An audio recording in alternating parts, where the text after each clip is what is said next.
arratti barbaachisummaa waraana bilisummaa Oromoo dhumatee jira. Mootummaan osoo hin diigamin mootummaa uummataa ta'u ijaaruun danda'amee jira. Arra gabroomsaan hin jiru nutti illee hin deebi'u kana beeka. Jaarmee bilisa baasuu sin barbaadu. Waraana bilisa baasuu sin barbaadu. Uummanni Oromoo hin barbaadu. Amma ka barbaadnu bilisa baaftu osoo hin ta'in bilisa eeyduudha. Uummanni Oromoo bilisa bahee jira, bilisa baaftuu hin barbaadu. Uummanni Oromoo nagaa argatee jira, nagaa gooleessitu bifa kamiinuu dhuftu maqaa mootummaan haa taatu maqaa riphee lolaatiin dhufu tokkoyyuu hin barbaadu. Abii gaafa dhaqee dhaaba biraan dubbifne obbo Daawud dubbise dura gaafa Eertiraa dhaqe. Abbaan fedhe haa xiillahu, abbaan fedhe waan fedhe haa jedhu amaanaa nuti lamma kennine lammaan Abiyyi kenne. Uummanni Oromoo bilisoomeera. Ani bilisoomnee kajee baatirii harka kenna ibsatee haalaalu. Kammoo qawweeniin mootummaa kana turfu kuffisa jedhu mukatti cabsa birraariya. Ummata Oromoo har'a ka barbaachisu waraana ittisa biyyaati. Qawwee qabadheetiin mootummaa nuti amaanaa itti kennine kana kuffisa, gatantarsa, laaffisa yoo jee lolli isaa nu wajjiini mootummaa wajjiini miti.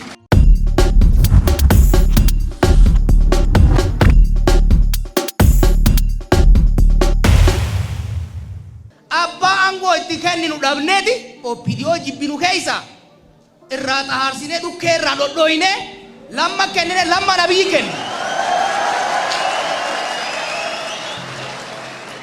Abbaan fedhe haa xiillahu, abbaan fedhe waan fedhe haa jedhu amaanaa nuti lamma kennine lammaan Abiyyi kenne.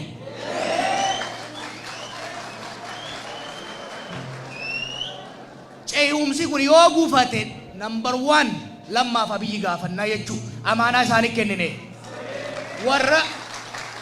Warra isaan harkaa buusuu deemu akkuma ganama jeetti isaanis irraa dhoorkanii nullee irraa dhoorkina.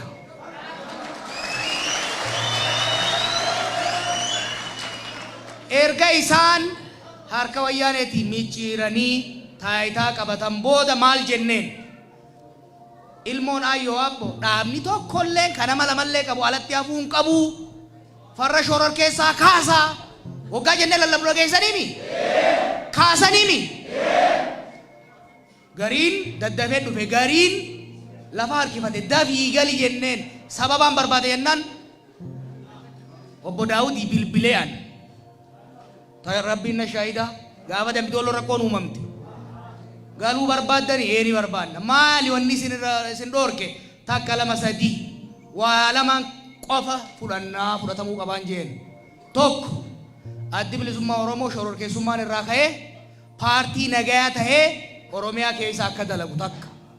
Lammaffaa waraanni bilisummaa Oromoo hambaan elemoo qilxu ummata Oromootiif gadi bahe haa milkaa'u baatu ummanni Oromoo kabajaadhaan galfatee humna nageenyaa Oromiyaatti jechuunis poolisii Oromiyaatti makamaa kana ni fudhattaa hin jeen. Niin fudhadha jeen. Okay?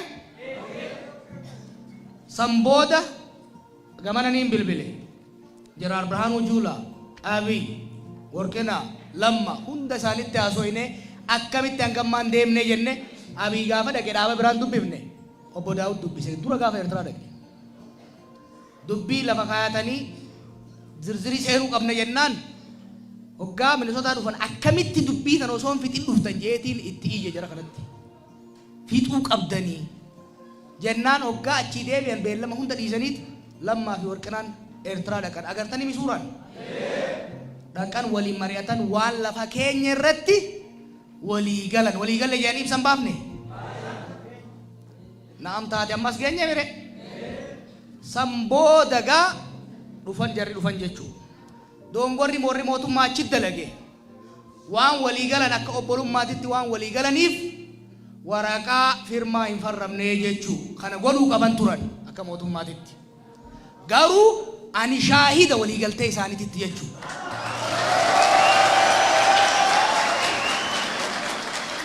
Lammaa fi Warqinaan jara mallatteessuu dhabuun dogongora garuu obboleeyyan lama jidduutti aadiidhaan mallattoodhaa jecha yaa'ii godhuun hin barbaachisu ture.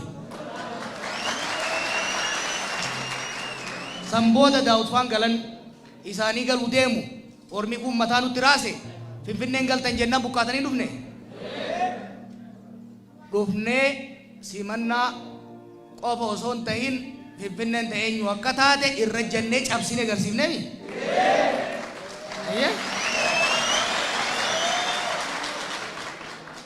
Amma dubbiin tun akka dhuftu waan hin sodaadheef waraana kana kabajaan galchaa jeetii way waadhe. Warri mootummaatis lafarraa harkifate. Warri Daawudis lafarraa harkifate. Jidduu takka warra makkalaakayaatti, warra daninnatiitti, warra ODP'tti, warra mootummaa federaalaatti osoon guyyuu kanaa way waadha maal naan jaan beeytanii ka amma quban qabu hundi. Warri ODP warri OPDOdha Jawaar Shanee sodaata ganda keessa deemu najjeefti jee sodaata qawwee irraa guuraan hunjaa jaaniitti na hamatan. Okay? Dabballeen Daawud ammoo Jawaar OPDOtu nutti ergee jaan. Namni na erge hin jiru uummata Oromoo malee akka uummata Oromoo ani Shanees Shantamees OPDOs wayyaane abbaasiitis hin sodaadhu.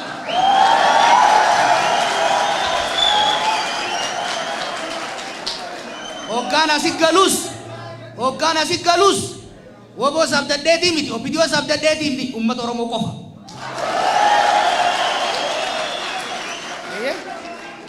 Amma wanni way waachaa tureef akka Oromoo addaan qoodanii ittiin taphanneef akka ABO qiqircaa godhanii addaan hiranii irbuuf imaanaa gootota Minnesotaaf Asmaratti daaraa godhanitti Oromiyaa akka isaan daaraan goonee fi way waachaa ture.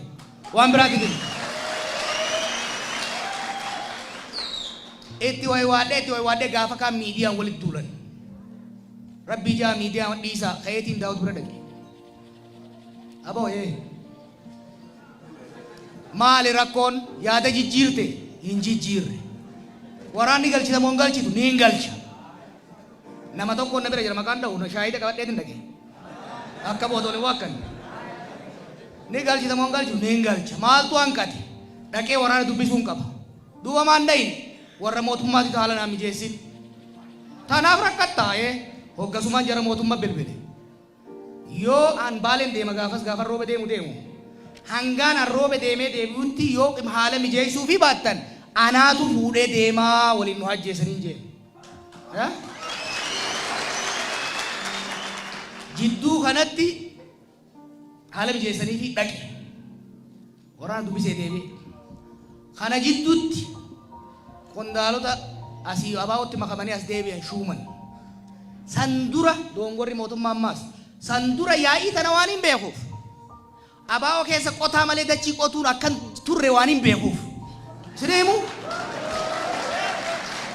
jarri ABO tokko qofaami hundi isaanii eega isin biraa deeman qotaa walitti dalagu malee takka Oromoodhaan waa qotanii hin beekan.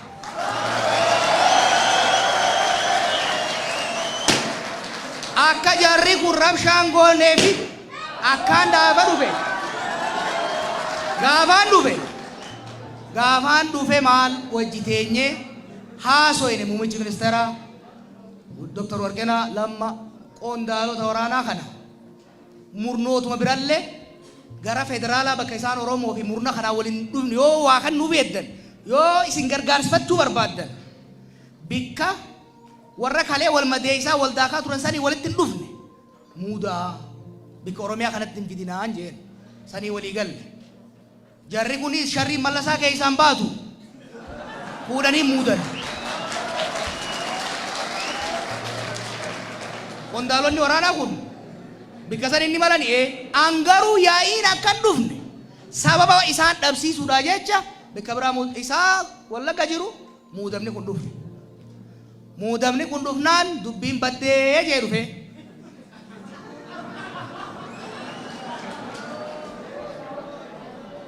Akkasii ayee malaagoon kana ololli oowwe jechuudha.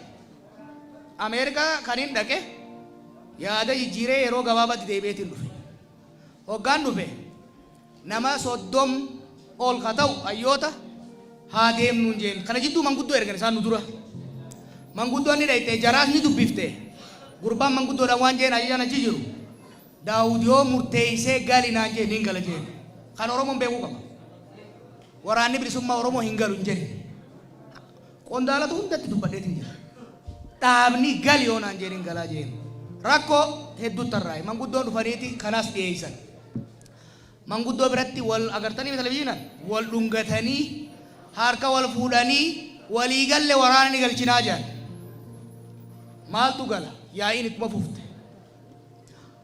Wallaggarraa ololli asiinis ka dhageenyu achiis ka dhageenyu mataan wereersinaan baqqala hojii taanee haa deemnu jennee nama hedduu yaamne. Yoo dhaytan isin ajjeesanii nuun jedhan. Yoo duune sumaa uummata keenya keessatti cumaan jennata seenne jennee kaanee itti dhayne. Dhaynee uummata keenya dubbifne. Ka televizyiinaa qofaa miti kophatti illee dubbifne. Waraana achi jirus ni dubbifne warra makalaakayaas warra poolisiis warra ceeneetis uummata gumuusiif uummata barta dubbifne hanga soosatti. Waan uummanni Wallaggaa jeen isin hima. Waraanni bilisummaa Oromoo kalees nuuf bahe kabajamuu qaba. Arraba kaadree ofiidootiin xiqqeeffamuu qabu takka kan hin jennu. Kaadree afaan nurraa qabaa jaan takka. Lammaffaa waraanni keenya kabajamee nurraa galuu qabaa. Humna nageenya Oromiyaatti nu makamuu qabaa jaan. Kanuma jaan. Waraanni kun nu keessa taa'ee nu loluu qabaa ka jee nama xiqqa hedduun uummataa hubatee jira jechuudha. Kanaafi rakkoo diinagdeetiif hunda gabaasa fuula deebisadii fuunee xuunfaasaa ka PowerPointiidhaan maxxansine agartanii mi? Itti dhiyeessine bakka Lammaan jirutti, bakka Daawud jirutti, bakka Jeneraal Birhaanuun jirutti, namoonni biraas hangi tokko jiranitti anaaf Baqqalaan dhiyeessineef. Amma waan uummanni himate, waan uummanni komate, yaada uummataa hubannaa keenya. Yaada furmaataa jennee lafa keenya. Yaadni furmaataa jennee lafa keenya waboon saffisaan waraanni achi jiru waraanni abaa achi jiru saffisaan bosonaa bahuu akka qabuu fi mooraatti galee gara humna nageenyaatti akka makamu. Kaadreenii fi yaa'iin propagaandaa akka dhaabbatu. Rakkoon diinagdeen naannoo sanitti waan uumamee jiruuf naannoo sanitti hojiin diinagdee keessattuu gara baankiitiin akka dalagamu. Obbo Lammaanii fi Obbo Daawud namoota biraas qabatanii dhaqanii uummata yaa'iin irra uumamte kana akka tasgabbeessaniif qalbii isaanii cabe kana akka deebisan dhugatti uummanni sun qalbiin cabee jira. Bilisummaa qabsaa'anii argatan san guyyaa mootummaa darara. Halkan jara kaanii darara. Ni beeytanii mi Harargee waan ta'e 90moota keessa? Ni beeytanii moo waan taatan? Wallaggaa sanitti ta'u jira. Okay? Hiraar santu ta'u jira. Hiraar sun irraa dhaabbachuu qabaa jenne fudhattanii fudhanne koree dhaabbanne jedhan. Koree dhaabaya torban lama keessa dhumuu qabaa waan kana haa dhumu. Walgahii duraatu torban lama booda yaamanii jechuudha. Okay? Kanaaf gara mootummaatiin ibduu baarkifannaa ture. Wal shakkiin jirti fakkaatti. Jarri kunis eega dhufe booda jarri tun laaftuudhaa looyinee irraa buufnallee waan dhabamtu fakkaatu. Kanaaf amma kana deemnee mootummaadhaan lolaa maaliif mootummaadhaan lolaa turre maaliif gara tokko jallattawwanni jettaniif amaanaa biyya tana shofeera qulfii fi marii ka itti kennine ODP'tti. Kanaaf jajallina uumamuuf shofeera malee tasaafaariitti waan qabnu yeroo hedduu mi tasaafarii so gara bashoo usnaare. Kanaaf jallanne garuu ammas yoo kataatu ati furmaanni gala fuulduraa maali? Biyya tana keessatti waraanni bilisummaa Oromoo asirratti uumame bakka biraatti miti. Akkasii Elemootu uume jaarraa guddise baaroofaatu siyaasa barsiise. Kan wanni biraa jiru wara.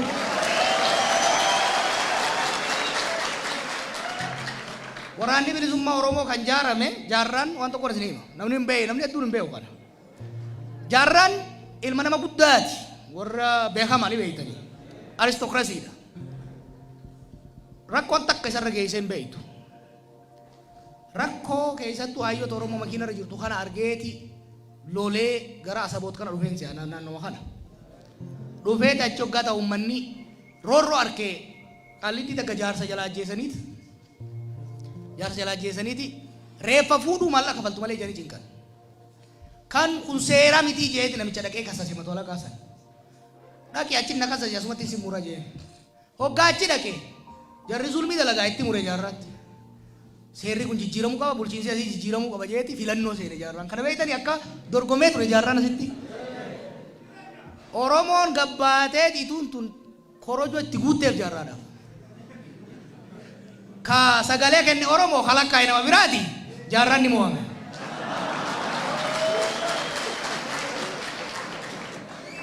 eega mana murtii yaale filannoo yaale sirni sun zulmii akka ta'eefi barbadaa'uu akka qabu mana murtiillee akka hin dhageenye sagalee uummatallee akka hin dhageenye sagalee qawwee qofa akka dhaga'u beekeeti asii karaa machaaraa kanaan muree baalee dhaqee waa qofaatti dabalameeti sanboota elemoo fa'aa wajjin dhufee waraana bilisummaa Oromoo dhaabe akkasiini waraanni bilisummaa Oromoo ka dhaabate bilisummaa uummata Oromoo argamsiisuudhaaf diina afaan qawweetiin dubbatu afaan qawweetiin dubbisuudhaaf mootummaan yeroo sanii mana murtii dhaga'uu diddee filannoo dhaga'uu diddee teessee namaan mari'achuurra dhaabattee nama dhukaasuu waan filatteef teessisuudhaaf qawwee qabatee itti fayyadamu akkasiini arra mootummaan tun akka feenus ta'uu baattu kaleessa xurii kaleessaas qabaattu ta'anii nu dhagaa jiran moo jiran jara kana loluuniin mirga qeequun mirga arrabsuun mirga jara isin dura tattaa'u kana qawween dha'uun mirga jara kana rasaasaan dha'uun sirriidha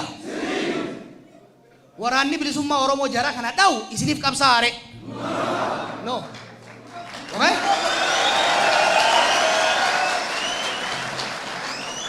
ummanni Oromoo yeroo tokkotti yeroo mootummaan alagaa turtetti yeroo mootummaan afaan qawweetiin nama haasoitu turtetti qawwee qabatee waraana bilisummaa Oromoo jaarrachuun sirrii ture arree eega qabsoo isaa waggaa 50tiin sirna abbaa irree diigee nama naataa jeen filatullee baatu naataa jeen amaanaa itti kennee naaceesisee erga jeen booda waraana bilisummaa Oromoo isa hin barbaachisu ummata Oromoo har'a ka barbaachisu waraana ittisa biyyaati ka daangarra qottee beesoo jirtu isinirraa dhoorku kaattuu ciroo keessaa isinirraa qabee mana hidhaa galchu kana waraanni ummanni Oromoo barbaadu jechuu sadarkaa qabsoon bilisummaa Oromoo irra geessetti sadarkaa qabsoon ummata keenyaa irra geessetti waraana ittisa Oromiyaa poolisii Oromiyaa humna addaa Oromiyaa malee waraana caakkaa galu hin barbaannu nuti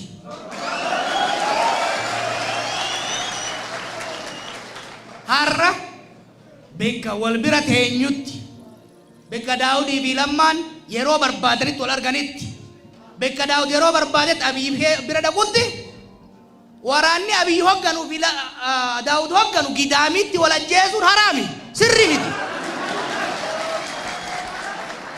waraanni bilisummaa Oromoo ummata Oromootiif kan bahe arra halkan tokkos wanni ala buluuf hin jiru halkan tokkos qabbana keessa wanni buluuf hin jiru waliigalteen nuti goone waliigalteen godhame kaniidhaan keessatti hirmaan abaa'oo qofaaf miti Gemboo Sabaattiifis ONLF'ifis asuma kan godhame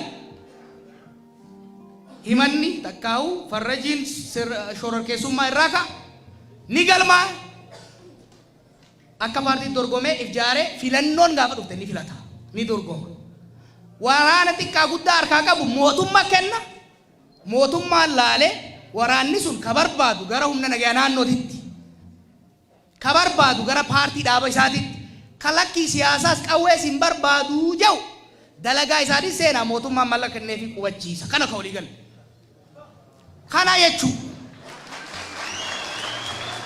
kanammoo itti yaannee dursinee ka qopheessinee kanaaf obbo Daawud galata nurraa qaba abbaa keenya amma garuu bakka jiru kanatti kararra jiru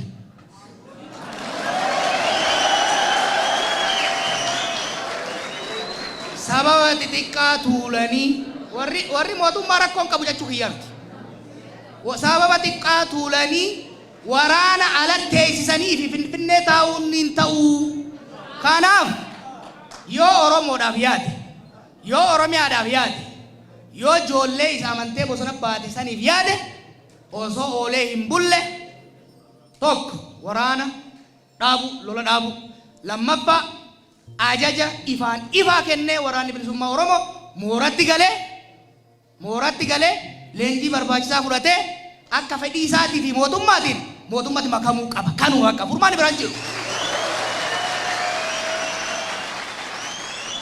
Kanarratti jaarsummaan hin barbaachisu.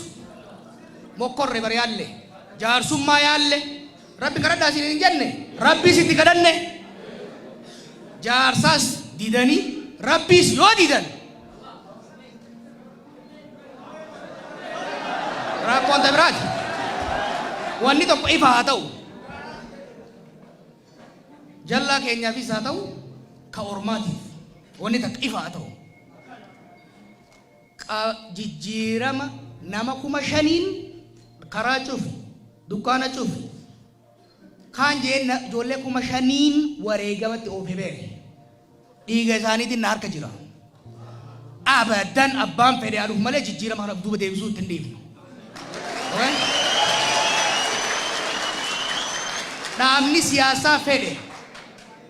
siyaasaa fedhe bilisaan galmaahee heeraaf seera biyya kanaa eegee safuu kabaja ummata kanaa eegee dorgommiidhaaf qopheessu bira dhaabbanna. Dhaabni fedhe ka Oromoos ta'e ka alagaa qawwee qabadheetiin mootummaa nuti amaanaa itti kennine kana kuffisa gatantarsa laaffisa yoo jee lolli isaa nu wajjiini mootummaa wajjiini miti.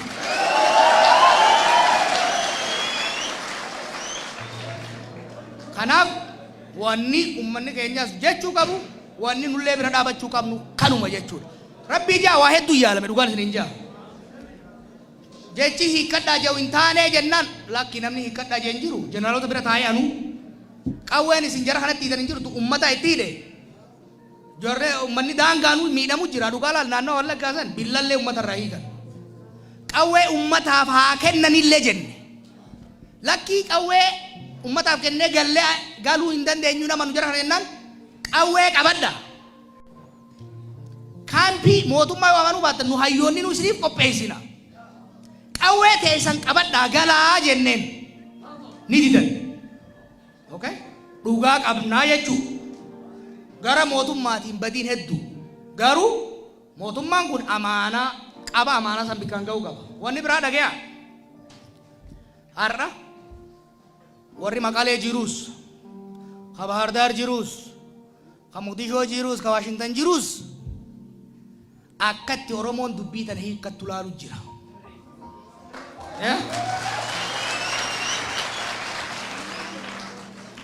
Dubbii tana hiikuu dadhabnee mootummaan kunis heeraaf seera lafa qabsiisuu dadhabee fafaceenni dhufnaan kafirraa buufnes nurratti ol deebi'a. Maqaleen irraa afaaniin tarrak jettu boru qawwee nu dhugaafti. Okay? Kanaaf hamma sossobne gahee amma waraanni bilisummaa Oromoo ka ummata Oromootiin gadi bahe yoo elemoo qilxuu kabaje yoo burisoo boruu kabaje yoo baaroo tumsaa kabaje waamicha abbootiin gadaa godhaniif ka qeerroon godhuuf fudhatee oolee osoo hin bulin mooratti galuu qaba.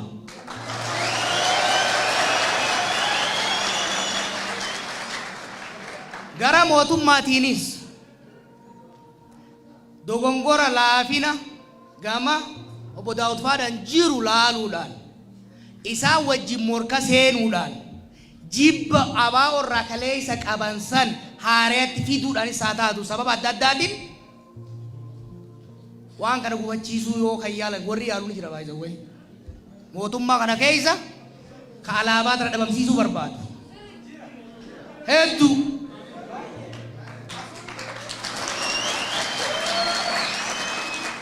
Kanaanummaan mataa macheessitee obboleeyyan keenya Wallaggaatti irra duulu hedduu. Tafilannoo yoo dhufte warri alaabaa tana qabatu naa mo'ataa kanaafuu geemaan ala baasuun qabaa jee sababa Daawud Faadaan waan abaa tana hunda balleessuu barbaadullee ni jira viidiyoo keessa. Kanaaf warri amaanaa itti kennine Abiyyiif lamman warra summii akkasiitiin deemu warra sharrii akkasiitiin deemu kararraa maysuudhaan garaa qulqulluudhaan waraanni kun akka galu haala mijeessuu qaban.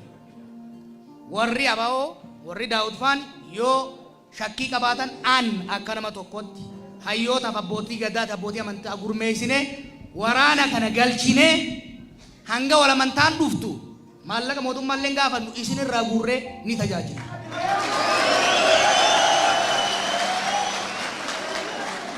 Ammoo sababa tuulanii waamicha abbootii gadaa tuffatanii mootummaa tana gamaa gamanaan waliin dhooyne akka waraaciidhaan aangoorra baana yoo kajaan taate dura dhaabbanna. Dura dhaabbanna maaliif abbaan fedhe amaanaa katti kennine jara kanatti irratti hiifanna ni garafna ni gorfanna filannoo itti aanu irratti sila Oromiyaa keessa korojoo haatuun hin jirtu kana beeka hin jirtu hin jirtu korojoon hin hatamtu nama nuu ta'u nama nuuf diriiraadhaa rabbi eebisee abaarsan qabuu hin hannee jennu ni filanna.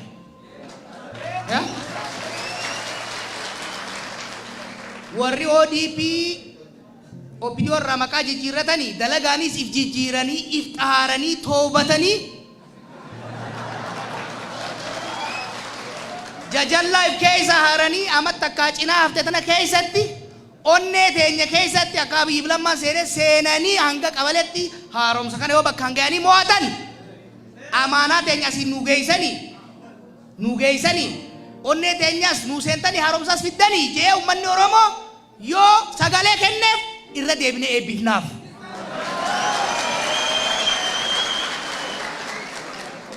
ODP maqaa qofaan dalagaan opiniyoo ta'anii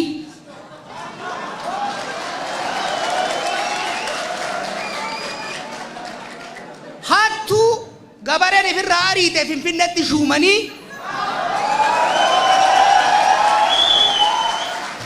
caasaadhaan wal jaaranii ODP ta'uu dadhabanii opiniyoo ta'anii yoo hafan hangammaa waan nu baadhattaniif amaanaa tana galatooma amma hunoo nuufannaas kanna warra haaree kanatti kannannaa jennaan.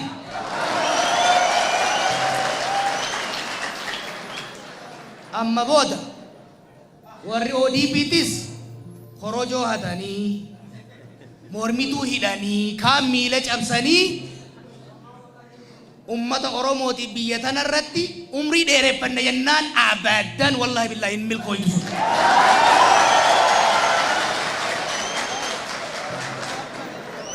Warri biraatis yeroo ammatti dhugaatti abbootiin keenya abaa'oo keessa turan yeroo itti badii amma 20 baay'ee amma 27 ummata Oromoo irratti ka qoose ummata Oromoo irratti ka hanjame qabsoo ummata Oromoo kalaamsheesse opiniyoo qofaa miti murnoonni abaa'ootis nurra qoosaa turan gandummaan nu qoqqoodaa turan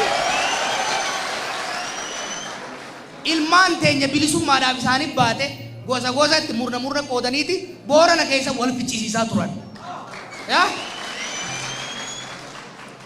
Har'aa silaa isaanis akkuma opiniyootti toobatanii waan walii godhaniif afoo innaa lillahi waliin je'anii walit deebi'anii aangoo tanaas dargaggeessa isaan keessa jiruuf dabarsanii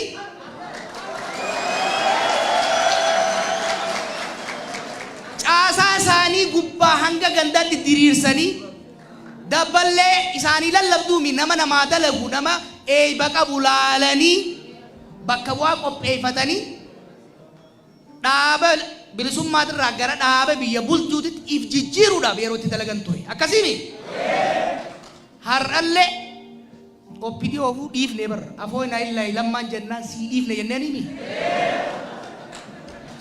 jarri abboota teenyaa dhiifama nu gaafachuun hin malu akkasittuu ni dhiifnaaf afoo innaa lillahi jaan wanni nuti isaaniin dhiifne garuu arri mukarrattuu ni baate narrattuu baate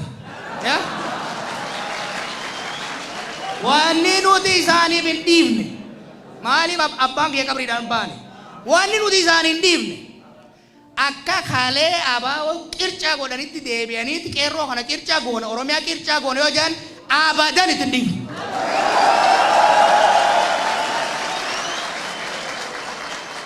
hinafa, jibba, gandumma, naannumma, maratumma Eertiraa Minisootaadhaa qabaachaa turan san fidanii warra nu amaanaa itti kennine kana mataa dhukkubsanii weerarsanii biyya tana qiletti nayne yoo kajan taate ittiin dhiibu. Ittiin dhiibu. Hanga kanatti waliin jirraami? Waliin jirraami? Irraan deebi'a. Addi bilisummaa Oromoo obbo Daawudii hoogganamu Finfinneetti galmaa'aa jira. Filannoo keessatti hirmaachuudhaaf Ihaadegiif OPDO fi paartiilee hunda wajjin ODP wajjin beektaa ta'anii mari'atu jiran. Asii qalamaan mari'achaa maayikiraafoonii naasiyaa gidaamitti qawween haasa'uun hin jiru. Oromoo ani an dhaaba tokkorra jaalalas fedhiis jibbas hin qabu. Anaa jaarran kaawwan. Okay?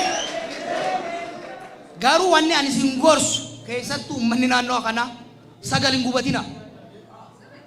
Maal jee kana maal si gubee ibidda kana hoo ibidda kana hoo yennaan ibidda ni maraattee jee. Yaa dhaabni siyaasaa kamiyyuu dubbii isaa Finfinneetti fidatee seeraan galmaa'ee yoo dhufe waajjira haa banatu taa'aa waan inni isinii dhiyeessu diinagdee irratti nageenya irratti dhaggeeffadha. Ka Finfinneetti siyaasa haasaa asii kilaashi dhadheetiin uummata keessa deemee poolisii ajjeesa jiru ifirraa waan gamatti eega abbaa fedhe haa ta'u. Ka dhufee as keessatti Harargeedhaa maaliin godha jimaa kan akkamittiin gatii dabalaaf karaa akkamittiin baasa jiru dhaggeeffadha. Kaas dhufee Harargee faarsee Wallaggaa ba'a Arsii xiqqeessu Shawaa xiqqeessu isiniifuu diina isinuu addaan qoqqoodaaf irra dhiiba. Halee jeeqaa rabba shakaraa cufaa gubaa jechaatiin tureemi. Gaafar sirna alagaati sirna cunqursaati baga gubne jechuudha. Gaafas kalee garaa gabrummaati itti cufne kalee yoo waa gubnees waajjira gabroomsaadhaati gubne jechuudha. Har'a gabroomsaan hin jiru nutti illee deebi'u kana beeka. Ammoo bilisummaa naannanii jedhan bilisummaa san tokko uummanni dhugee akka ittiin machoon eeggachuu barbaachisa. Lammaffaa iyyaalli gowwaan dha'ee akka gadi hin naqnees eeguudha barbaachisa jechuudha.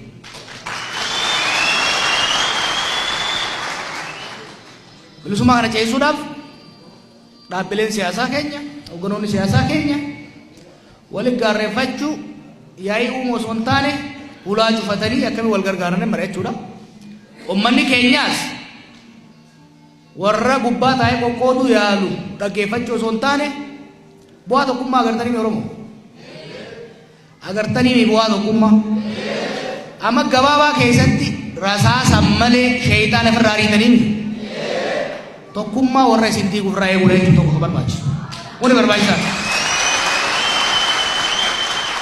Kanaaf haala amma jirru kana keessatti kana wanni guddaa irra godhuu qabnu nullee achiin carraa'ina asiin carraaqa irra caalaa isin wajji mariidha godhuu barbaanna. Rakkoon hedduu jira. Yaa'iin maqaa abaa'ootiin Eertiraatti Minisootaatti namni keenya addaan walii reesuun Oromiyaa keessa akka dhufneef carraaqqii warra beeku guddaa goone baatii 8 waa meeqa osoo dalaginuu amma arriin natti dabalamtee kanas dhufe arrii irra hedduu jarumaan abbaase amma asoosaatti deemnee hordofnee guyyuu mana kiyyattii siyaamee biraas dhaqee hedduu mari'an. Kanaaf boodarra dubbiin taane amma gama lolaatti deeman wanni beekamuu qabu abaa'oon keenya miti asit dhalatee asit guddateeti bika ga'e maqaa kana namuu ni fedha maaliifi dhiiga itti gabbarre maqaa kanaan namni keenya akka miidhamne akka qoodamneef hedduu carraaqaa ture. Kanaaf bakka ammarra jirrutti gaabii osoo walirra tuulin sababa osoo walirra tuulin obbo Daawud Ibsaa ajaja waraanaa kennee waraanni mooratti kennamee mootummatti kennamuu qaba. Kanuma wanni biraan jiru kuni dirqama. Waraanni bilisummaa Oromoo asinten tan lafeesaati jira yoo asinten tan dhiigasaati muka nama garsi kabaja qabnaaf nuyi nama biraati kalee ummanni keenya kan qawwee kaaseef mootummaa qawweedhaan nama deemu mootummaa alagaa waan tureef har'a mootummaan yeroo Daawud barbaadetti Lammaan ni argama yeroo ani barbaadetti Abiy ni argama yeroo Maraaraan barbaadetti Warqinaan ni argama yeroo isin barbaadetti Birmajjiin ni argama akkasiini waan barbaadu guutaa jiranii hin jiran gaarii dhiyeessinaan malee ni jeemnaare no kanaaf arratti barbaachisummaa waraana bilisummaa Oromoo dhumateefii jira Oromoon bilisummaa isaa argatee jira jechuun kan ijarra manasirii qabu malee waraana lixaa amma mootummaa wajjin wal waraanu kana milkeessaa gadaatii ijaare warra baddee isaati ni beektanii hin beektan warri ijoollee maali seenaa kee ijaarsi asitti ijaaranii asirraa ergamanii lixa dhaqanii ijaaran milkeessaa gadaa arra osoo jiraate 100% sure ta'e kan isinitti himu mootummaa tana ni waraana hin jiru jajjabeessanii ceesa jamale meesin gaafa dhummata baddeessa gaafa milkeessaan faa caakkaa galan isinumaatu eebisee ergeemi dukkanaan isinumaatu qallabeemi arra waraanni caakkaa galu akka isinii loolu barbaadda ka qallabdan ni jira anummaan kun amma osoo caakkaa seenee na qallabdanii waan maal irra namni ol lola kanaaf ejjannoon Oromoo fudhachuu qabu hedduu sagalii naqaafee diddee diddiimatti janimi dubbii tana sossobneetiis kijibneetiis mootummaa harka micciirreetiis galaa jenne dadhabne ajajni lixa jirus ka jiddu galeessa jirus ka kibba jirus waan takka jedhe dhaabni ajaja dabarsinaan nuti looluu hin barbaannu ni galla jedhanii jiran kanaaf ummanni Oromoo Daawud Ibsaa gaafachuu qabu gadi bahee ajaja dabarsi gaafa dabre mootummaa yoo sodaatan an Jawaar Mohaammed dirqama fudhadhee abbootii gadaatii fi abbootii amantii wajjin waraana kana kabajaa isaan maluun galchine haalli leenjiin barbaachisaa godhamee fi akka fedhii isaatiin akka reefu jeetti akka godhu ni goona kanuma jechuudha. Mootummaan waan barbaadu guutaa jirti hin jirtu garuu mootummaa kuffisuudhaan malluu miti jechuudha. Mootummaan nuti wayyaanee irraa ariinee bilisoomsine aangoo irra baafne deemnee kuffisuun muka itti dhaaban muruudha kun hin ta'u. Kanaaf eegaa caccab dhufe kana dhugaa dubbattanii nama dubbiftanii. Kanaaf wanni kun itti furamuu qabu. Isin ammoo akka uummataatitti dhagaya tarii nama gariidhaaf qawween faashina itti fakkaachuu dandeessi. Faashinaa miti jechuun keessattuu naannoo kanaaf nuti biyya raggaa duroobaati. Nuti gaafa loluu barbaachisus lollee zabana dukkanaa lollee amma gaafa nagaya ammoo nagaya buusuus itti beeynaa jechuudha. Dhaabni siyaasaa Oromiyaa Harargee Itoophiyaa waan gaarii qaba jedhu dhufee isinitti haa mul'isu walgayaati akkana dhaggeeffadhaa. Kammoo qawweeniin mootummaa kana turfu kuffisa jedhu mukatti cabsaa firraariyaa.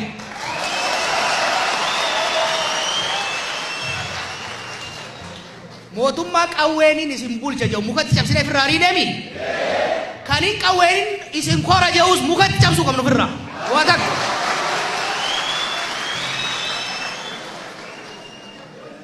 Ka Oromoo keessa jirus, ka Tigree keessa jirus, ka Amaara keessa jirus karaa nagaatiin dorgomeetiin biyya tana bulcha yoo jee hin tuqina. Arra warri wayyaanee dhufanii warri baddee isaa nu filadhaa yoo jehan hulaa ittiin cufina haa dhufanii. Qawweeniin isin bulcha yoo jehan qaawwa takka ittiin kannina bakka dhufanitti deebisaa firraa. Niin dadhagaya naannoo kanaas maqaa wabootiin sochiin akka jiru. Abaa nutti himan. Waboon nu dhalcheedhaan qubee waboon na barsiisan hambisaa soolee jalan ture.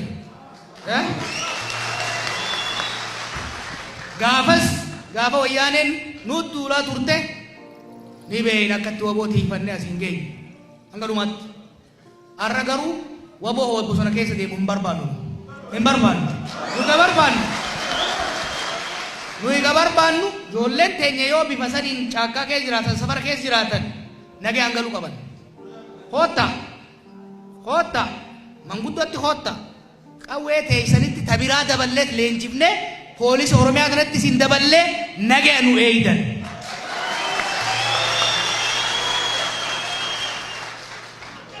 Ummanni keenya bilisa hin baasee jira. Amma ka barbaannu bilisa baaftu osoo hin ta'in bilisa eeyduudha. Nama bilisummaa nu eeguu barbaadanu. Waaniin amma isiniin jedhu kana ajaja lixaa sanitti sibeetiin jira. Gurbaa Marroo jedhamutti Daawud Ibsaatti sibeen jira. Ijoollee godina hundatti himeetiin jira. Osoo mootummaa irraa dhorku osoo mootummaa irraa lolu mootummaanis ololan taane tuttuitee madaa akka nun tuttuine.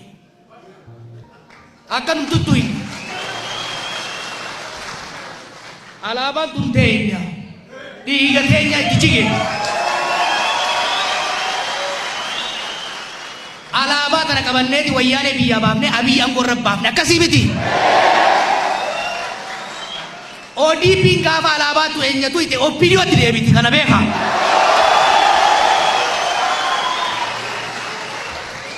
Har'a bilisummaa qabna alaabaa gootota teenya alaabaa milkeessaa gadaa ol baafne bikka feene fannifanna. Garummoo alaabaa tana jala dhokatanii mootummaa nuti aangorra baafne lolullee ittiin dhiifne. Alaabaan alaabaa bilisummaa Oromoodhaati. Alaabaan tun bilisummaadha tiisiti malee jala dhokatanii bilisummaa teenya irra lola banuu ittiin dhiifnu jechuudha. Kanaaf ijoollee naannoo kana jiranis yoo ka jiraatan taate hintuqina warri mootummaa immoo OPDOtti hin deebiina. Akka kalee isaatti qeerroof manguddoo isin xixxu isin qeeyitu nama isin rakka kaaftu taappellaa shanee jedhu itti daballeeti hiina yoo jettan nuu waraana seentan jechuudha. Dhagaya dhaabni fedhe akka fedhe socho'uun mirga isaati waan feetan gargaaruun deeggaruun mirga keessan qawwee qabattanii deddeemuun mirga teessanii miti. Biyya kana keessatti akkuma biyya dimokiraasii bilisummaa kamittu qawwee kan qabattuu qabu humna ittisa biyyaa poolisii milishaa mootummaatii fi nama hayyamni mootummaan kennameef qofa. Kana qawween faashinaa qaqqabadheetiin fiigee nama saamajaa diina bilisummaadhaaf jechuudha. Kana eegaan jee tuni utubaan haga dhiiban qaba haga dhiisan qaba jaa. Amma sirran deebi'a. Warri abaa'oo deeggartan yoo dhugaan abaa'oo jaalattan warra amma jiru kana waan takka godha. Haleessa maqaa abaa'ootiin tuumamaa turre dhiitamaa turre baga dhiitamne baga tuumamne maqaa qabsoo bilisummaa Oromootiin dhiitamne. Amma booda garuu sun dhaabachuu qaba. Lama har'a dhaaba keessa yoo ka barbaadan taatan dhaabni keessan qawweedhaan cinqii uumuu osoo hin taane qawwee osoo hin gaafatamin galchee isin jaaruu qaba ture. Waajjira banu hooggana manguddoomte kana irraa kaasee dargaggeessa kennu kana baruu qaba ture. Qeerroon tun manguddoo amatti 70 san dhiisi ana kaamma 32 dhaga'uu hin dandeessu wada beekaa kana. Kana barbaachisaadha. Sila har'a ka'eenu hogganoota abaa'ootirraa waan hangammaan dalaganiin nuti galateeffanne baane dachii buqqaafne simanneemi. Kabajaa sana irratti dhiisuu qaban turan. Kabajaan kuntaala abba qumta deebisa ka jeesiniimi. Qumta deebisuu jiran amma. Har'a isaa irraa ka'eenu wal madeeysanii bikka torba qoodamanii ka dhufan kana ka Oromoo qalbii cabse kana walit deebi'anii afoona illaa waliin jedhanii araara buusanii qalbii Oromoo fayyisu gootota kaleessa isaan biraan guban san yaadachuu seenaa isaanii barreessu malee ijoollee amma ol babaate kanatti mashaqqaa uumuudhaan miti jechuudha. Oromoo sadarkaan amma irra jirru kunatti sadarkaa ideal ta'e sadarkaa biyyoonni hedduun hawwaniin argatin keessa jira. Mootummaan osoo hin diigamin mootummaa uummataa ta'uu ijaaruu hin danda'amee jira. Biyyi osoo hin diigamin biyyi kabbaa biyyaa ta'uu danda'ee jira. Haala kana tiyooriidhaan qofa yaadaa turre qabatamaan immoo hoggaa agarru hojii keenya qofa osoo hin ta'in hojii rabbii akka ta'es amanuu qabna. Kana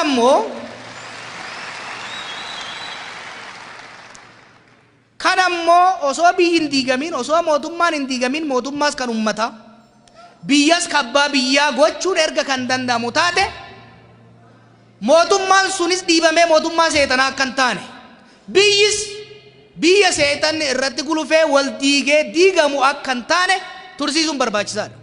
Yeroo amma keessa jirru kanatti yeroo ce'umsaati. Sirna abbaa irree mo'annee sirna abbaa irree diignee gara sirna dimokiraasiitti ce'utti jirra. Sirna dimokiraasii kana akka nu ceesisaniif hoggansa haaromsaatti amaanaa kennannee jirra. Amaanaa guddoo san ilma keessan Abiy Ahmediitu harkaa qaba.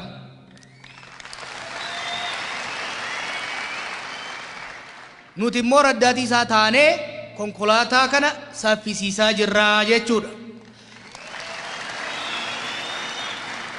Biyyi tun gara dimokiraasiitti ceetee mootummaa isinii ta'uun kantiibaa isinii ta'uun bakka bu'aa ofii filattaniin bulaa osoo waliin shakkiin osoo waliin sodaatin waan dubbattaniif osoo nadabamin sirna bilisummaa dhugaa gadi dhaabuudhaaf ce'umsi kun milkaa'uu qaba jechuudha. Ce'umsi kun akka milkaa'uuf konkolaataan yoo laaffate duubaan dhiibu gaaratti yoo itti baay'ee gaazni yoo jalaa dhuume itti guutuu malee taakkoo jala kaa'uun hin ta'a. Taakkoo jala taa'uun hin ka'a. Karaa jala ciisuun wayitaa.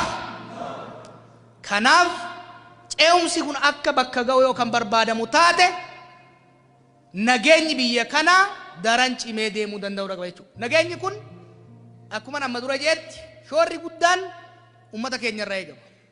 Uummanni keenya gaafiin uummata Oromoo guutuutti deebi'ee jechuu hin dandeenye. In fact tokko illee hin deebine gaafiin fedhiin danda'an uummata Oromoo. Sharriitu nurraa kukkutame malee sirna abbaa irreetutu kufe malee sirna dimokiraasii gadi hin ijaarranne kanaadha. Saamicha ofirraa dhaabne Alaamuddin abaarree biyyaa baafne malee ammallee qabeenyi keenya ta'ee misoomuun eegalla. Warra sukkara saamu harka irraa dhaabsifne malee ammallee shaayiin keenya bushaadha. Akkasuma miti. Sukkaraattu irraa hambifne san bifa sirna qabuun qoqqoodannee callaasaa daballee shaayii mi'ooftu dhuguudhaaf nageenyi barbaachisaadha jechuudha. Nageenyaan deemuudhaaf uummanni keenya tasgabbaa'uun nagaa naannoo isaa eeggachuun barbaachisaa ta'e osoo jiru hoggansi siyaasaa immoo mataa keessa ol dha'uu fi funyaan walitti guuruu fi walitti muufachuu fi osoo Finfinnee keessa jiru beegii fi gidaamitti wal adamsu miti wal dhaga'uu danda'uudha qaba. Akkasimi waggoota dabran kana keessatti hoggansa siyaasaa keenya mataa walitti qabnee walitti araarsinee qabsoota bakka takkatti deebifne jennee carraa'inee dadhabnaan erga mataa dadhabnee miila walitti qabne jennee hojjenne jechuudha.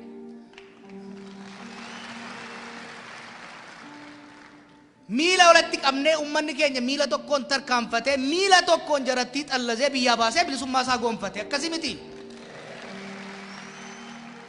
Har'a immoo sirna abbaa irree diinee abbaa biyyaa biyyatti galchinee wal mari'adhaa sirna siyaasaa nuuf ta'u kan uummataaf ta'u kan aangootanas isin geetti bifa nagayaatiin addaan qooddatan jaarrachaa yeroo jennutti walitti gaarreeffachuun isaanii haraami jechuudha.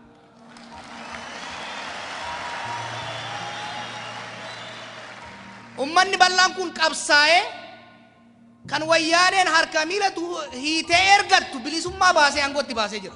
Kan wayyaaneen biyyaa baaftee biyya ormaa keessatti harka alagaa eegsiftu biyya isaatti abbaa biyyaa godhee galcheera. Akkasii miti.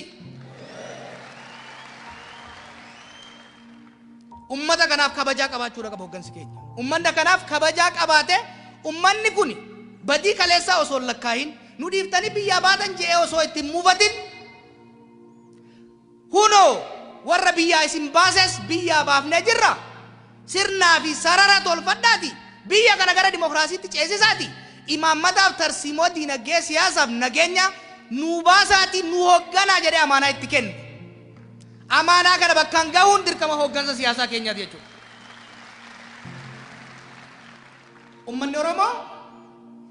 Ummanni Oromoo qaawwa argamte kanatti nu fullaasaa malee qawwee baafadhaatii walitti dhukaasaa hin jenne akkas jettanii jirtu isin.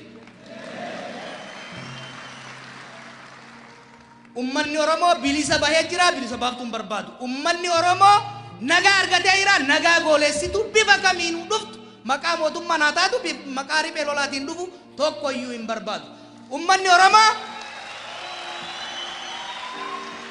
Oromoo bosona keessatti qawweef rasaasaan wal adamsuu osoo hin taane galma keessatti waliin taa'ee waliin mari'achuu barbaada. Akkas barbaaddanii miti.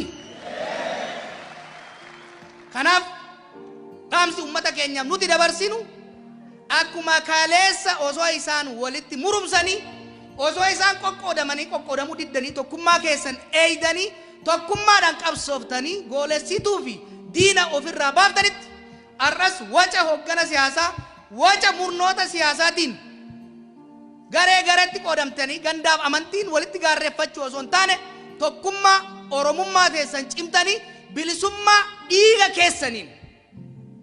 keessaniin galatas jaarmaa siyaasaa tokko malee fidattan san akka eeysifattaniin amaana isinitti dhaama.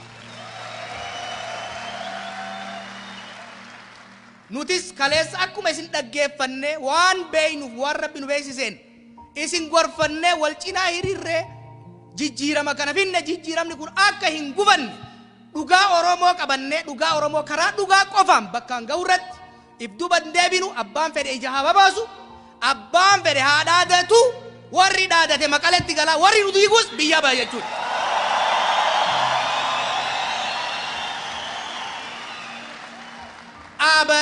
Abadan injifannoon qabsoo ummata keenyaatiin arsaaf wareegama qeerrootiin dhufte waslaattummaa murnoota siyaasaa keenyaatiin nu harkaan baatu.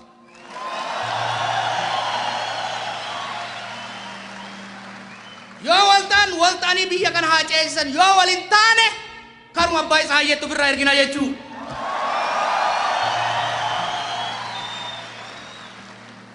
Tajaraa isin hin yaaddeessin hanga isin tokkummaa qabdanitti hanga isin abshaalummaadhaan siyaasaa laaltanitti hamma isin jaalala keessan cimsanitti hamma oromummaa teessan gadi lakkisinitti naggaadeen chirichaaroo ni kasaara abbaan jumlaa isin qabatee ni bullaa jechuudha. Galatooma. Wanni ifa ta'uu qabu jira. Ummanni Oromoo bilisoomeera. Ani hin bilisoomnee kajee baadrii harka kenna ibsatee haalaalu. Okay? Kanaaf jaarmaan siyaasaa nu barbaachisus bilisummaa kana kan lafa qabsiisu Oromiyaa saamicharraa hambifne kana kan misoomsu nagaa keenya kan nu eegsisuudha. Jaarmee bilisa nu baasuus hin barbaannu. Waraana bilisa nu baasuus hin barbaannu. Ummanni Oromoo hin barbaadu. Ummanni Oromoo kan barbaadu ummanni Oromoo kan barbaadu amma waraana nagaa biyya keenya nu eegsisu waraana yoo aggaammin ollarraa fagoorraa dhufte nurraa ittisu waraana hattuu nu keessaan deddeemtu qabee seeratti dhiyeessu kan barbaadu nu ka barbaadu poolisii Oromiyaati yeroo amma diriiroo. Okay? Kaleessa yeroo gitabittoonni haga keenya qawwee nurraa fudhatanii mari'annee falmannee deeffannoo gaa jennu nu dhaggeeffachuu irra qawwee nutti dhugaasuu gaafa filatanitti bosona galee jira ummanni keenya. Elemoo qilxuutirraa jaarraa abbaa gaazaatirraa kaasee hamma baarootumsaatitti qabsoo hidhannoodhaa gaggeessaa ture jira. Bu'aa buusee jira. Dhumarratti garuu qabsoo ummataatiin qabsoon isaa geelansuun bakka geessee jirti jechuudha. Kanaaf kuni lafa gahamuudha qaba. Kan lammataa haala amma jirru kana keessatti waraanni ummata Oromootiif gadi bahe kan hidhatee jiru ummata kanaaf waan baheef kabajaatu isaan mala. Kabajaa isaan maluun galee humna tikaa humna nageenyaa Oromiyaatitti makamuudha malee Oromiyaa keessatti dhukaasa banuun isaaniin malu jechuudha. Warri abaa'oo hangafoota keenya ibidda isaan qabsiisantu asiin gahee nu dhalchu. Abaa'oo maletti qubeen hin jiraatu. Abaa'oo maletti dhaloonni qubeen jiru. dhaloonni qubee osoo jiraachuu baate qeerroon kun falmaa finiinsee bakkaan hin ga'u. Kanaaf abbootii keenyas akka abbaatitti of kabajuu danda'uu qaban jechuudha. Akka abbaatitti nuyi akka abbaatitti isaan kabajuu qabna. Isaanis akka abbaatitti gulantaa kabajaa abbaa tokkorraa eegamu guuttachuudha qaban. Abiyyiif Lammaan akka abbaatitti isaan kabajuu qaban. Leencoo Daawud Galaasaan immoo akka ilmaatitti gorfachuu fi isaan kabajuu qaban. Akkasii miti. Ilmi abbaa tuffannaan, abbaan ilma tuffannaan ilma abbaa abaarsaa taana jechuudha. Kuni fudhatamuu hin qabu. Kanaaf dhugaa yoo dubbanne gama mootummaatiin yaalii guddaa godhanii jiran, gama warra abaa'oo murnoota adda addaatiinis yaaliin godhamaa ture. Jidduu kana wanni agarru garuu sirrii miti jechuudha. Ifa akka ta'u nama hundaaf. Qeerroon uummanni keenya sirna wayyaanee ari'ee amaanaa kan itti kenne hoggansa Abiyyi Ahmaditti ODP'tti. Hamma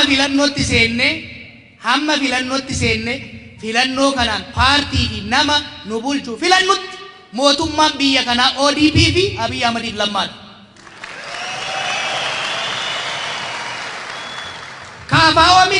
Abaa'oo miti, Gimboo Sabaatti miti, Mitirishoo miti jechuudha. Okay? Amaanaa nama itti kennine hin beeynaami? Amaanaa dhaaba itti kennine hin beeynaami? Nama kanaa fi dhaaba kanas sirna keessaa baafnee nu hojjedhu jenneeniimi? Hamma ce'umsa kanatti bakka inni jallatetti karatti deebisa, bakka inni badeetti gorfachaa, bakka inni laaffateetti garafachaa ceesifna malee kabiraa jara harkaa akka fuudhu ittiin dhiibnu jechuudha. Dhaabbileen hafan raddaatii ta'anii gargaaruun waan tokko yoo danda'an. Lakki jara kanan jaalannu hin gargaaru yoo jaan filannoo mo'achuuf of jaaru.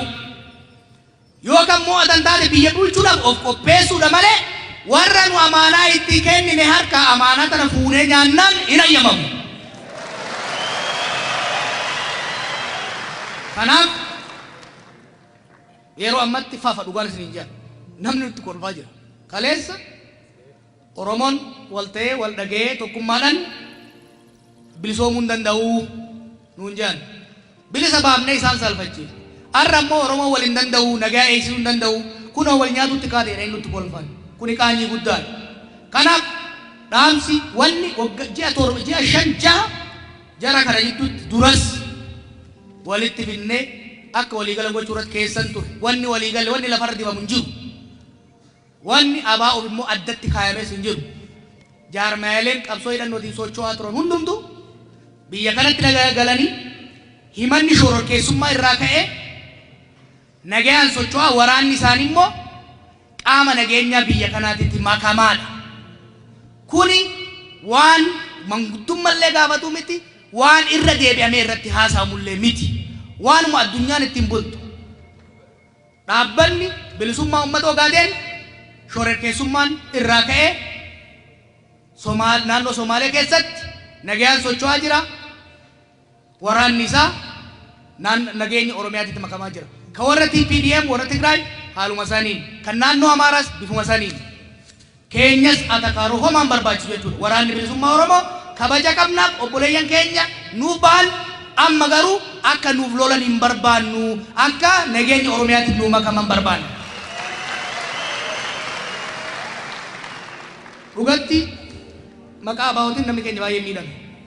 Hundi keenyaa'u dhaaba keenya jalatti waa hedduutu hojjetamaa ture, godaannisa hedduun nurra ture. Har'a booda maqaa kana dhaaba kanaatiin namni keenya miidhamuu hin qabu. Miidhamuu isaatiif ammoo kan itti gaafatamu hoggansa dhaaba kanaati jechuudha. Hoggansi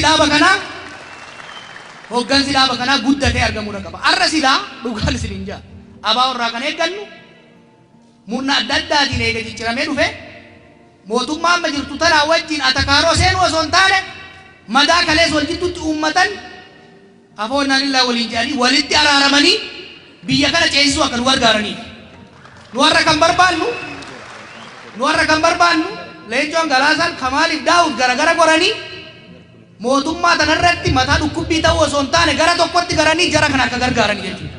Kana kan barbaanne. Kanaaf ammas yoo kan taatu taate waliin morkiin wanti biraa hin barbaachisu namni keenya walitti dhiyaatee waliin hojjechuu danda'uudha qaba. Ammoo 50-50 miti gama mootummaatiin hanqinni jira. Moonni mootummaa waan baay'ee hojjete dhugaa isin jira. Labsii shororkeessummaa kaasanii jira. Yeroo Ameerikaa dhufanitti deema asmaraa dhaqaa innan Dr. Abiy yeroo asmaraa dhaqetti dhaaba biraatiin kan dubbise abaaboo kan dubbise lammaa fi warqinalleen asii ka'anii dhaqanii dubbisanii dhufan. Ergaas dhufanii dongorri adda addaa ni jira hedduu.